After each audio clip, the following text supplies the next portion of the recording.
Hi guys, and welcome to this video today on the Sine Rule for the Further Maths Units 3 and 4 course, and probably all over the world. The Sine Rule is used in trigonometry, easy for me to say, probably in art, measurement, geometry. It is pretty awesome because it has one formula, and the trick to being able to do this is label some sides of a triangle, non-right angle triangle, and to use your CAS calculator, and if you're really unlucky, pencil and paper to be able to work this out, remembering that there is the ambiguous case. Does any of that make any sense? Well, of course not. That's why you're here to watch the video. Hi, I am Darren, and I strangely call myself MaffsGuru. You are here hopefully watching this and a number of my videos. If you haven't already done so, do me a favor. Can you subscribe by clicking the doohickey in the corner or the subscribe button, and let your mates know. TikTok, it's greatly appreciated if you do. And above me, not only my YouTube, but I have my own website where all these videos are organized by textbook, by chapter, and they have downloadable notes and more coming soon. Okay, let's make a start. The Sine Rule. What is it? We have been able to find missing sides and missing angles for some years now, probably year 9 and year 10. You did something with Sohcahtoa. I don't know why I do it that way, I just always have done. No offense intended, but Sohcahtoa. And that was brilliant because if you remember, we had right angle triangles and we understood that the longest side was called the hypotenuse, and if we had this angle here, and I knew that that was 3 and that was 4, we could use a range of different ways of doing this. Pythagoras theorem to find h, or if we wanted to find the angle, I would say, well, this here is my opposite, this here is my adjacent, I'm going to use TOA, and off we go. Now that was beautiful for right angle triangles. Just as you've got your head sorted with that, guess what we do? Yep, we throw in non-right angle triangles as well. Now what on earth is a non-right angle triangle? Pretty much, just as I say there, a triangle that doesn't have a right angle in it. All right. Now, whenever you look at a triangle, it'll have to put a right angle in it if it's a right angle triangle. If there is no right angle, then to be honest with you, you'd have to assume it isn't. And in the exam, you're going to have questions that will probably look non-right angle, and that's where you go, aha, I'm going to use the sine rule here. Oh, I'm going to use the cosine rule here. Now, the formula, I'm afraid, is fairly disgusting, right? It is A on sine A equals B on sine B equals C on sine C, and what on earth does that mean? Now, funnily enough, I tend to normally teach this in the order with the cosine rule first, and then the sine rule. And you're going to go, what on earth is the cosine rule? It's coming, it's another video, it's coming next. But the point of it is, we tend to understand the cosine rule better and then do the sine rule. But if you're watching this now and you haven't done the cosine rule, hey, let's just do what we need to do. Now, what on earth is this A, B, B? Why do I have small letters, large letters, small letters, large letters? What is this sine? Well, obviously the reason it's called the sine rule is because we're going to use the sine function on my calculator. Okay, so if we fire up our calculator, hit keyboard and then trig, it's going to have something to do with that sine button there. Small letters and large letters tend to link, which is good. We tend to notice that the small letter is linked to the large letter and the same one. So where do these A, B's and C's come from? Well, funny enough, if you remember Pythagoras theorem, then you remember that we have a right angle triangle, and we generally say that's C, that's A, and that's B. Well, guess what? Same. So using the same ideas we had for Pythag, we can actually label some triangles with the same letters A, B, and C. That's the little letters. The capital letters we'll come back to in just a moment. But I want to talk about similar fractions first before we go further. If we look at this formula above, we've got lots of equal signs, which means that whatever this is has to be the same as this, has to be the same as this. Now, actually, fractions are otherwise known as ratios. And back in year 10, you might have done similar triangles and similarity and whatever else, and you came up with the idea that certain elements of triangles can be put into ratios, particularly if one triangle is smaller than the other. So I need you to realize that whatever we've got written there is a ratio. And similar fractions, funnily enough, are nothing more than a ratio. And so I know that 1/2 is the same as 2/4. So 1/2 is exactly the same as 2/4. But I also now know that 1/2 is the same as 3/6. Well, we've known that for years. We didn't need to know that 1/2 is the same as 2/4 to know that it's the same as 3/6. And likewise, we know that 3/6 is the same as 4/8. What I'm sort of trying to get at, and I'll explain a little bit more when we start to do the sine rule in practice, is this fraction here is equal to that fraction there, and I can completely disregard that. I don't actually care. So long as I know that I've got two equivalent fractions or two ratios that are the same, I can ignore the other two parts in that particular case, and life still goes on. It's still mathematically correct. Okay, so let's go back to the names of these sides. Now, whereas before we always had, when we had a right angle triangle, that this was the value of C, when you have non-right angle triangles, it actually doesn't matter what you label the sides. So I'm actually going to label this A, B, and C.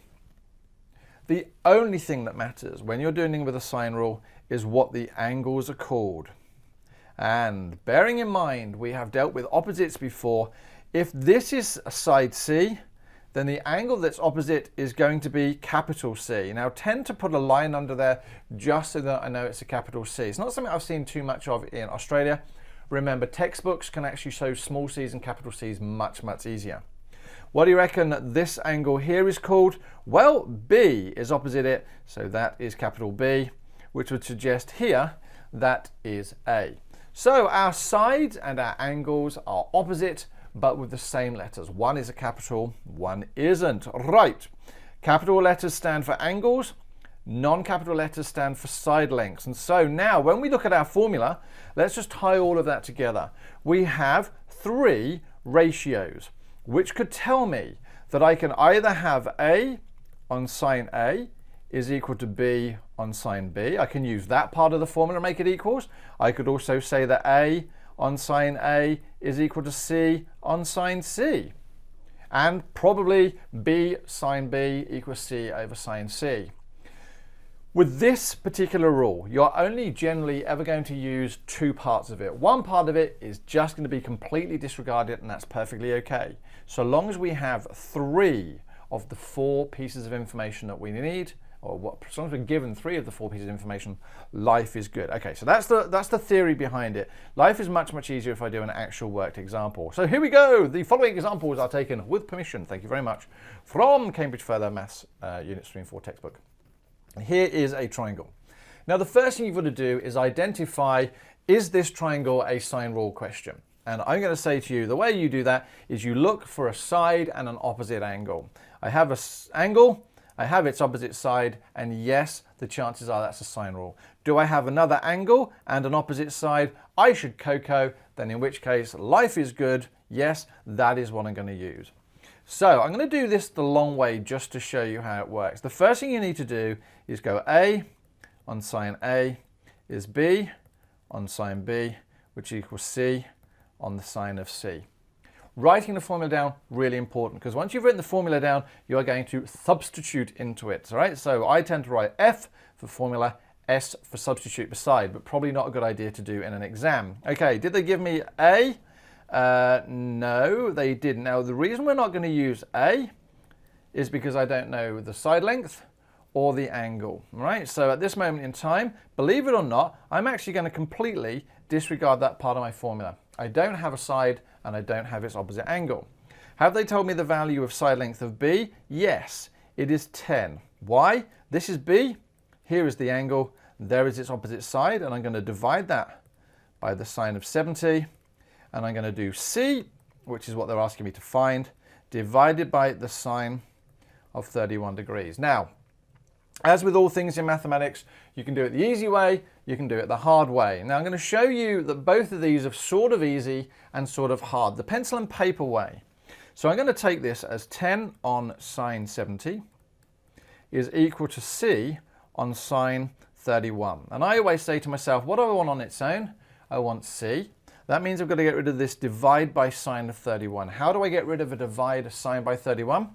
I multiply both sides by the sine of 31. So multiply both sides by the sine of 31. Okay, so that now gives me 10 divided by sine 70 multiplied by the sine of 31 is equal to C. And I can use my calculator to do that for me, because let's do a fraction, 10 again divided by sine of 70, close the brackets, make sure you move your cursor over, oh no, not x, what am I doing, times that by sine 31, close the brackets, make sure your calculator is in DEG mode, and I hit enter, and lo and behold, the size of angle C, side C, becomes out as 5.48 and centimeters. Let's just see, did it want it to round it to any particular decimal length?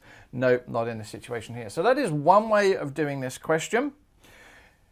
Can I use the solve function in my calculator? Absolutely. So I can put this into my calculator.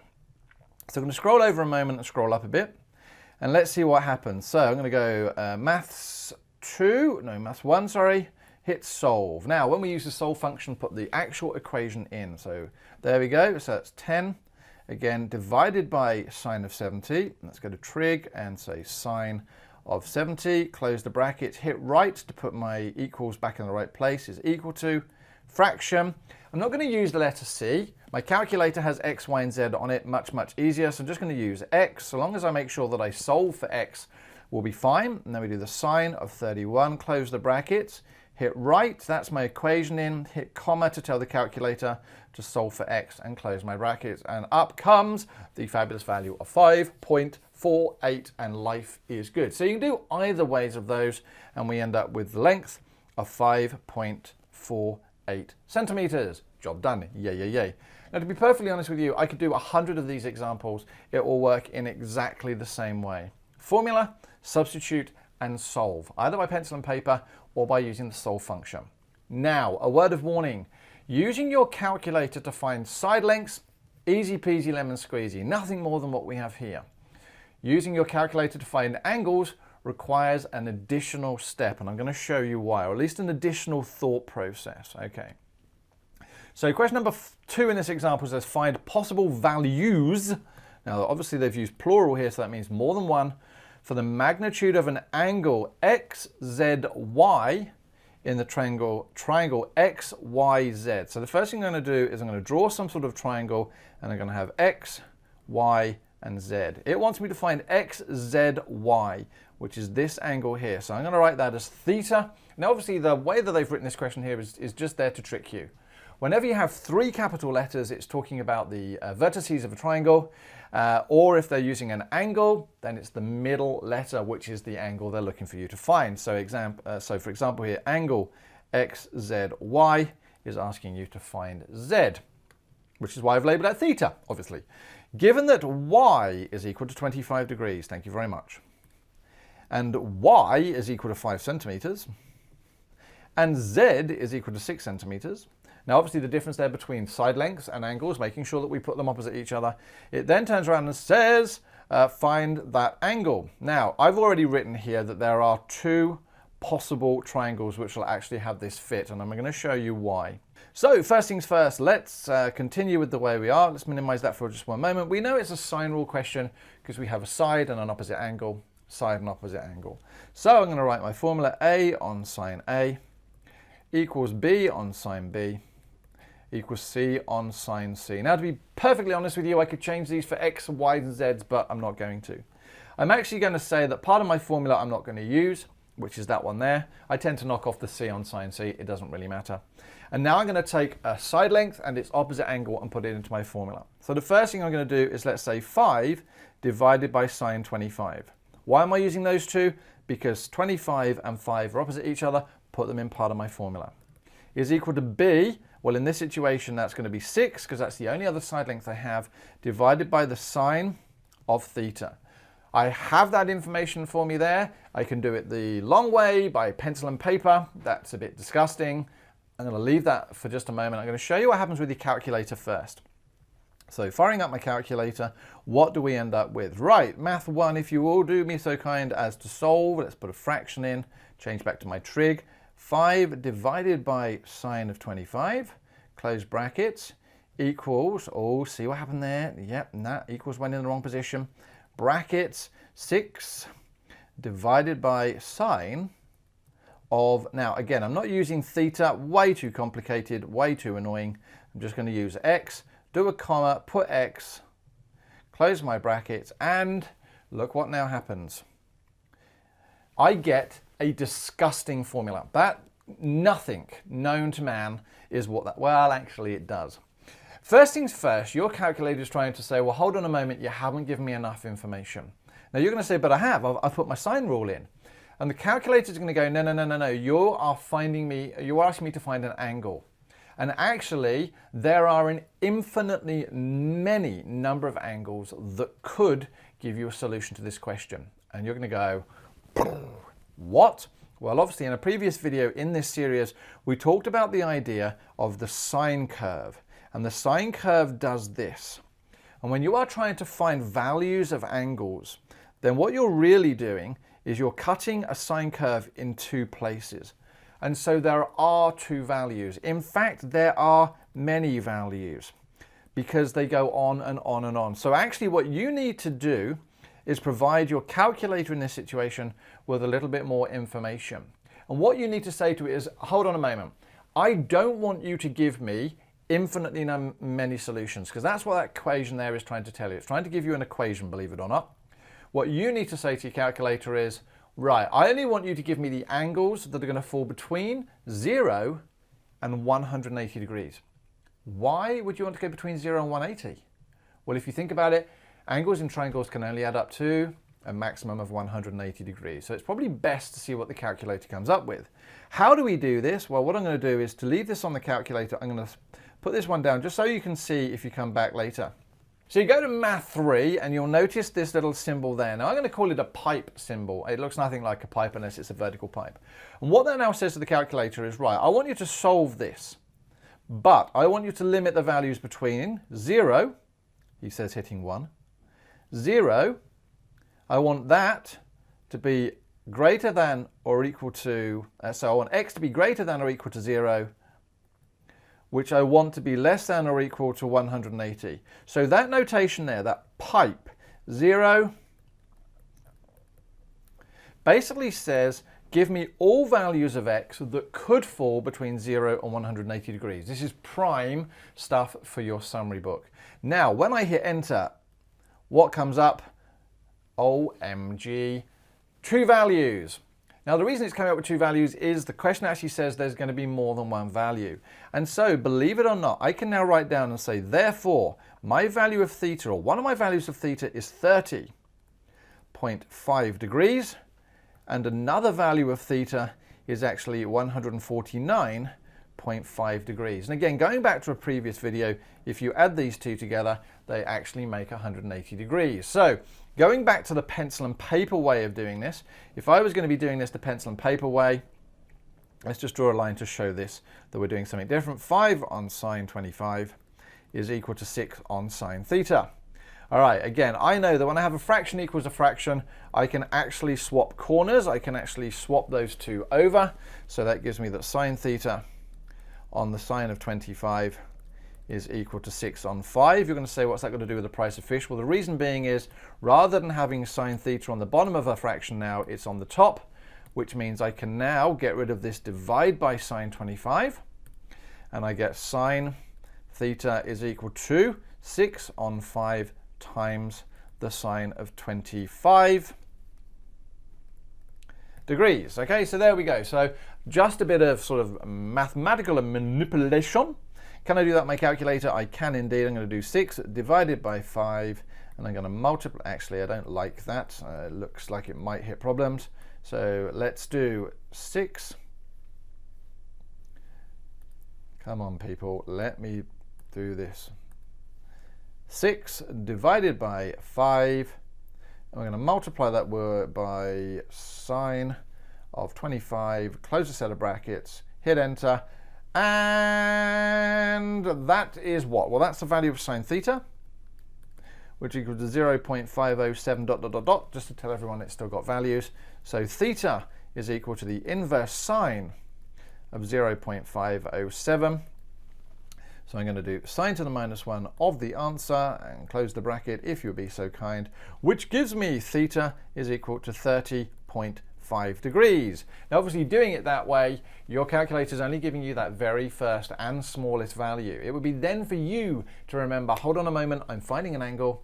Can it be that I can find the other angle? And in this situation, yes, theta is equal to 180 minus 30.5 degrees, which gives me 180, 180 minus my answer will give me that 149.5 degrees. I'm always asked, how do I know whether there's going to, because for all triangles, believe it or not, there's going to be two solutions, but some of them just won't work. Some of them will be impossible to have that as an answer. So for example, if I go back to my original triangle, because I have this triangle here with that 25 degrees, if that's 30 degrees, can this be a value of an angle? Absolutely, because this angle here plus this angle here do not exceed 180 degrees. So that is totally possible to be a solution for my triangle. Likewise, if I now put that other value in of 149.5 degrees, if I add 149.5 and 25, is it more than 180? Nope. And that's your check. So whenever you do this, and I would always suggest using your CAS calculator, whenever you do this, check for the two values and make sure that one or both of them work, because you can guarantee there's a bit of a trick question. Okay, ladies and gentlemen, 21 minutes in and we are pretty much done. Thank you very much for watching this video on the sine rule. I'm about to record one on the cosine rule, which strangely is a little bit easier than this, but builds on the same theory.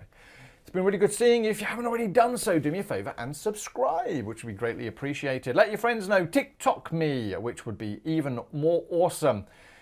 Otherwise, stay safe and I look forward to seeing you in another video. Take care. Bye-bye.